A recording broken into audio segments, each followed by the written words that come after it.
અંબાજીમાં પણ નવા વર્ષના નિમિત્તે ભાવિ ભક્તોની ભીડ જોવા મળી છે। નવા વર્ષના પ્રથમ દિવસે જ અંબાજી મંદિરમાં શ્રદ્ધાળુઓ મોટી સંખ્યામાં મા અંબાના દર્શન કરવા માટે પહોંચી રહ્યા છે।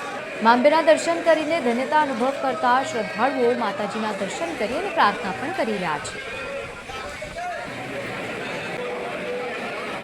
આજે નવા વર્ષની શરૂઆત થઈ છે।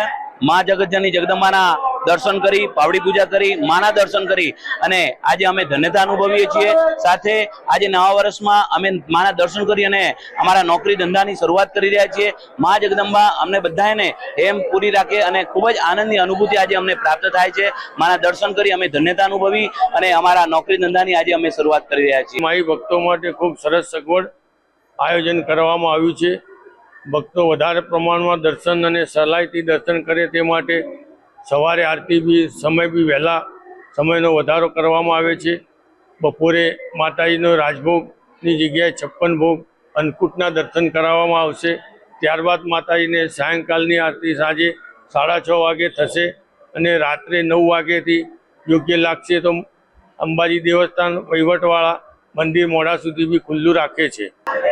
આજથી જે નવા વર્ષની જે શરૂઆત થઈ છે, વિક્રમ સંવત 2082 ની જે શરૂઆત થઈ છે તેને લઈને આજે અંબાજી ખાતે ભક્તોની ભીડ પણ જોવા મળી રહી છે અને આપણે બતાવીશું કે જે રીતના જે ભક્તો છે તે નવા વર્ષની જે શરૂઆત કરતા હોય છે તે માના ચરણે શીશ ઝુકાવીને માના આશીર્વાદ લઈને તે નવા વર્ષની જે નવી પેઢીઓના જે ધંધા રોજગારની જે શરૂઆત કરતા હોય છે તે માના દર્શન કરીને તે બાદ શરૂઆત કરતા હોય છે અને જે રીતના આજે નવું વર્ષ છે અને નવા વર્ષને લઈને ભક્તોની મોટી સંખ્યામાં ભીડ પણ જોવા મળી રહી છે અને બોલ મારી અંબે જય અંબેના નાદ સાથે ભક્તો માના ચરણે પહોંચી રહ્યા છે અને જે રીતના જે ભક્તોનો જે ઘસારો થતો હોય છે તેને લઈને કેટલાક મંદિરોમાં સમયમાં ફેરફાર કરાતો હોય છે। તે જ રીતે આપણે અંબાજીની વાત કરીએ તો અંબાજીમાં પણ સમયમાં ફેરફાર પણ કરવામાં આવ્યો છે અને વિશેષમાં વાત કરીએ કે બપોરે વિશેષ આરતી કરીને માને 56 પ્રકારનો અન્નકૂટ પણ ધરાવવામાં આવશે। વિનય સિકરવા, TV 13, અંબાજી, બનાસકાંઠા।